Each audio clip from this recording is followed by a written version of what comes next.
මං කියන්නේ නිවන් යන්න කලින් හොඳට හම්බ කරන්න කියලා. හොඳට සල්ලි හොයන්න.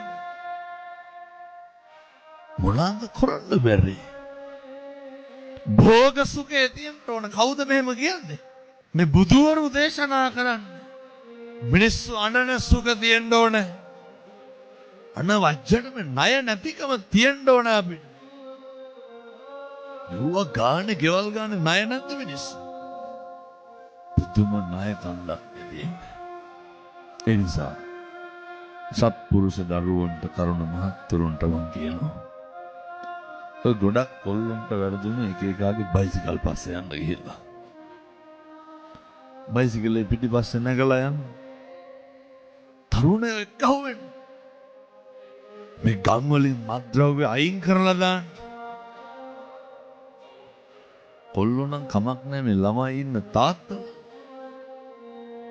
මස් කිලෝ එකක් ගෙදරට ගෙනල්ලා නැහැ. පිටරයක් ගෙනල්ලා නැහැ. රස්සාව කරන්න ඕන. සමහරු දවල් 30ම නැහැ. ඔය කාගේ හරි ගලක් සුද්ධ කරලා ගිහිල්ලා මොකද කරන්නේ? ජීවත් වෙන්නම සමහරු බොණ්ඩන. එහෙම නෙමෙයි. පින්නතුනේ මිනිස්සු වෙලා ඉපදුනාම මේකෙන් හොඳට වැඩ ගන්න. මේක අපරා